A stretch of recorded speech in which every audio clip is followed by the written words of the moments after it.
She's a mother of 3. Hi,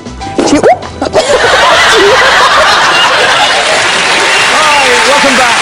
Now, if there is one type of television programme which has really stood the test of time, it's the television game show. They're slick, they're polished. Well, that's what you think. Family Fortunes is one of our longest-running game shows, and every year thousands of families apply to take part, but only a lucky few get the chance at fame, fortune, or notoriety. It means that the question has been answered, so we will ask you to do it again. Okay? All right. We're starting from now. All ready? All set? Yes, yeah. Name something people take with them to the beach. Turkey. The first thing you buy in a supermarket. Turkey. Food often stuffed. Turkey. Any famous snooker player. Hurricane Higgins. Let's try again. Any famous snooker player. Ah, your time is up. Yeah.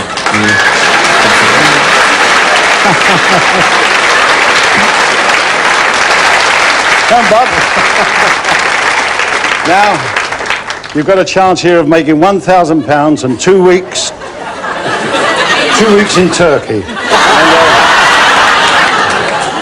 I said to you, name something people take with them to the beach. You said. The answer was. The first thing you buy in a supermarket. The answer was. And the survey gave you. A food often stuffed, you said. And that gave you 21!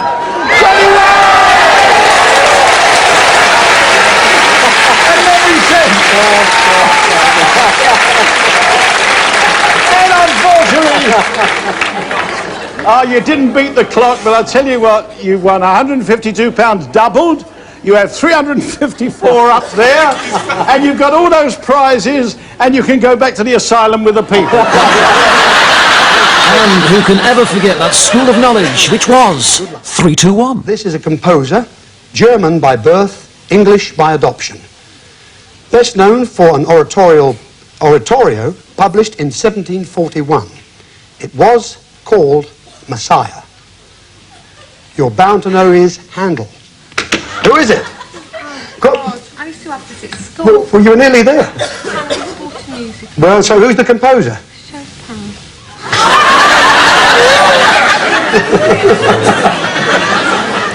Yes, so I can offer it to you. It certainly wasn't. You said it was. Any idea? Beethoven? No, it wasn't.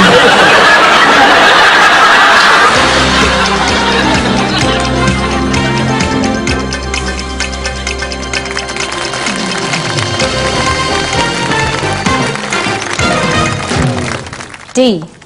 And another? C. And a vowel? The vowel mark. I. And consonant? K. And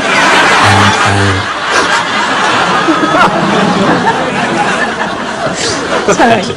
It's just for you, Richard. We have a lot of fun with the word dick, and especially when we have other people on the programme who are called Dick, both in the Celebrity Corner and as contestants. There was a programme we recorded last week when there were 3 dicks round the desk, so that gives Carol a whole lot of fun. And in fact, people can offer the word dick, or indeed Carol can put up the word dick. In fact, by sheer coincidence, even as we're doing this today in the studio, this afternoon before we did this, Dick came up on the board for all to see. a vowel, please. Thank you. E. And a consonant.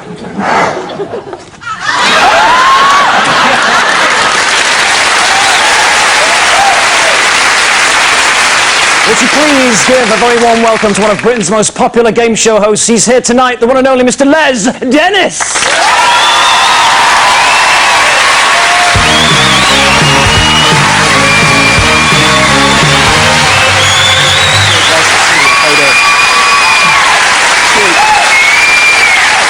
Listen, that turkey clip was something else. Tell us the story behind the turkey clip. Well, I think what happened was that the guy, when he was putting his headphones on, you know, like we send the first contestant away to put headphones on, I think he heard the question about the turkey, and that was in his head. but he just came out with it for everything. But there was, earlier in that, I've got that show on tape, and earlier in that show, the question was, name a famous Irishman. And that guy said, Trevor McDonald. And then the next person in his family said, Des O'Connor. Then the next person said Tom O'Connor, and then the next person said Shuey McPhee. Shuey McPhee from Crossroads. Yeah. And the answer was Terry Wogan, but nobody got it. It was amazing. You must be praying each week that you're going to get the Thick family from the island of Thick. And most weeks you actually do get that, don't you? If we get stupid answers, I go, thank you, God. Thank you very much. Because that's what the show's about. And you must have some favourite moments. Just give us a few Well, I favourite mean, moments. the names even, you know, like Richard Madeley. Richard Madeley? Did I say Richard Madeley? Richard Madeley? Richard Whiteley? Richard Whiteley, that's his name, isn't it? He was talking about the Dicks. We had the Dick family. Right. You know, we actually had a family called Dicks, and they said, in the rehearsal in the day, they said, you won't take the mickey out of our name. How can you not? You know, that's the Robertsons, let's go over and meet the Dicks. So you're the head of the family, that makes you the, top man. But some of the answers have been stupid. Name a way of cooking fish. Cod. To stand there and not laugh. Right. That's a good answer. Well, listen, we've got a collection here of some of our favourite moments from Family Fortunes. Let's have a look at this. We asked 100 people to name a famous author. Kenny? Shakespeare. Arthur Shakespeare.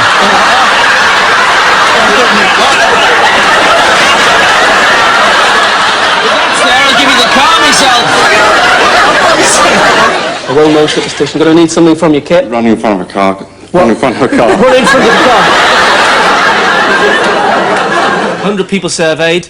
You behave yourself. Your wife's at home, you remember. Top 7 answers. We asked 100 people to name a person associated with the Wild West.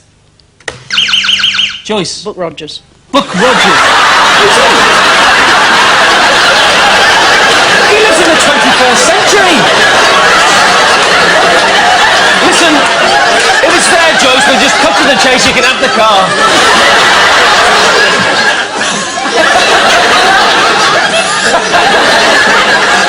Buck Rogers. No. Oh, fancy that not being there. Charlie. Wild Bill Eacock. Eacock! Hitchcock! Hickok! It's some cock! What do you think then? Something associated with Australia? Angelo Dundee. Angelo? Crocodile Dundee.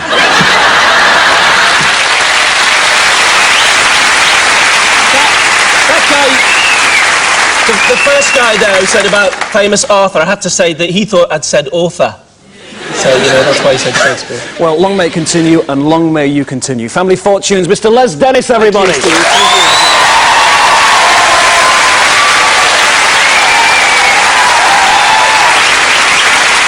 Now, for those of a nervous nature, this might be a good time to turn away as we move on to an area of television which may not be pretty, but does make compulsive viewing. Yes, it's the TV doorstep. Yeah.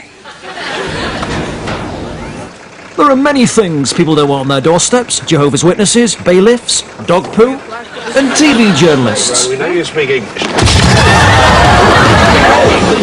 Doorstep confrontations can be violent. Perhaps you would like to have another opportunity. Yes. Leave me alone, and I'll take challenges. They can be bloody. Well, this is where we found Rob Jones, by the banks of the river here, and this is what we got for our troubles. And sometimes unpredictable. Hi, is that... I think I'll make a statement. And why not? Is that Mrs. Goldberg? Yes, it is. This may sound a silly question, but why have you got a basket over your head? Because I didn't want to be known. No criminal, however petty, can hide from the TV investigation. This man was accused of removing winning ducks from his fairground stall and hiding them under the counter. But when his unfair funfair was uncovered, at least he had the dignity to keep the honour amongst thieves code of not grassing up your mates. Is that just a mistake? No, well, it's a bit of a mistake on Sven's part, because I thought they were. Otherwise I wouldn't let you start picking them up, would I? A New Zealand TV crew has come to Cambridge to doorstep a fellow countryman accused of fraud. But how intimidating can a Woody Allen lookalike really be? Is preparing a case against Di Stefano. Varney Di Stefano would have preferred. That's intimidating. Meanwhile, back down under, their colleagues are after another master criminal, this time a painter and decorator accused of overcharging customers. He showed why he charged so much. He was doing the work of two men, Laurel and Hardy. Back in Britain, the programme Friday Now confronts off-licence managers caught selling alcohol to underage children. Time for the world's worst excuses. Not to sell. Yes, I still went ahead. I asked them so many times, please ask them the identity and everything. Yes. They didn't ask any identity on this occasion. Yeah. There were no questions. They were just, thank you very much for your money. Yeah. It's the cashier's fault.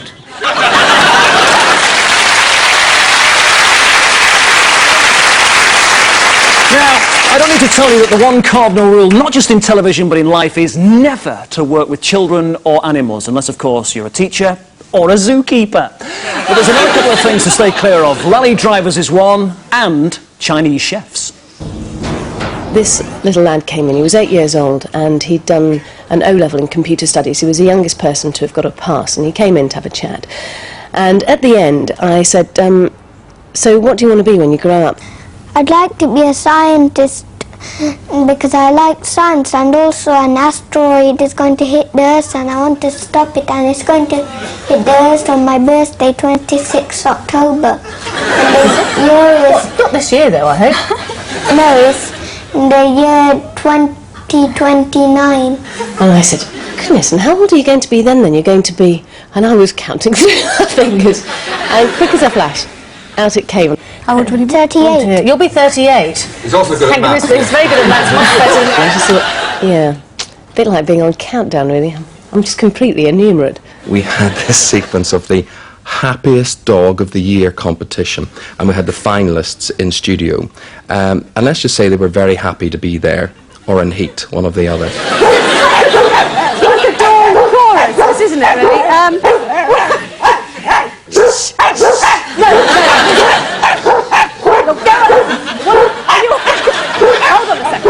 In TV, you don't, as a presenter, you don't earn your salary for when things go right. But you sure as heck earn it when things go wrong, because everybody absolves themselves of responsibility. When chaos breaks out, floor managers look at cameramen, producers and directors suddenly go silent, and everybody go, what's wrong? What do we do next? Nobody says anything. And, of course, when you then take control, when all about you is floundering, well, the result, you can see for yourself. Anyone rescue me? Yes. If we could take the dogs out of the studio, I went out on this rally car with Tony Jardine, who's an amateur rally driver. Goodness knows what they do when they're professionals. And we went out, and I was driving, first of all, to get a feel for the car and to see what it was like being a rally driver. So there I was going quite fast. I was speeding along, and it was quite zippy, but it wasn't particularly scary. And then he gets in, and he starts driving. And before I went out, I got all this dialogue in my mind. I was going to say this at this bend, and I was going to say this at this other corner, and then on the leap and the jump over this sort of bridge, I was going to say this other thing. And in fact, all I did was spent the entire time with my fingers gripped so firmly on the seat that my fingernails were all tearing away from the nail beds. And I opened my eyes periodically to see us heading at 80 miles an hour towards brick walls, and I just closed my eyes again. I felt horribly sick, and I spent the entire time saying, oh my God, oh my God. Oh my God. Oh no.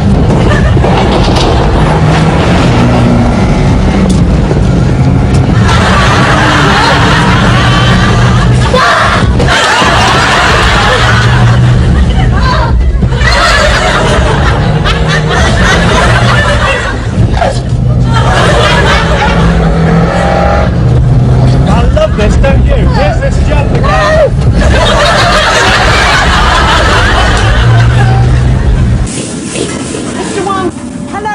We're in a Chinese restaurant, but it's not so much takeaway noodles as go-away rice. I said, why don't we just go into a restaurant and into the kitchen and ask the chefs there to make something? So the researcher went off and got the permission from the restaurant and talked to the cook, and we had this lovely little sequence set up. And I said, no, I don't want to go in first. I really like working off the hoof. That's how I always work. That's lovely, great. you've got all the permissions, we'll just go ahead and busk it. So we charged into this restaurant and met the Chinese chef, who didn't seem to be quite as on the ball as I might have thought in regards to helping us out with our particular item, which was about healthy eating. Yeah? What's he doing? You put water in it to start with. That's very slim line. Oh, I think, first of all, you wash the wok. Very important. Basically, this recipe uses just a very small amount of chicken and some fresh vegetables and a bit of oil that goes in first of all. So it's an awful lot of oil, I have to say. There's a few ounces of very lean chicken there, no skin on the chicken at all. You seem to have an awful lot of oil in that, Mr. Wan. Sorry? Yes. So how long do you fry that for, Mr. Wan? Mr. Wan doesn't seem to want to say very much in it. Eventually we left the restaurant, having caused chaos and slightly scratching our heads. Well, it wasn't quite what we thought, but, you know, maybe it'll work.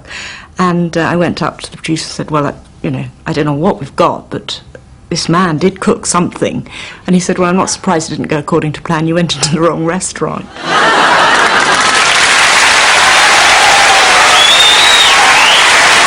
It's time for another break, but in the final part of TV Nightmares, our nominees for the worst chat show guest of all time. Gin and orange? Sort of. And how Jeremy Paxman was finally silenced. Don't go away. Paxman.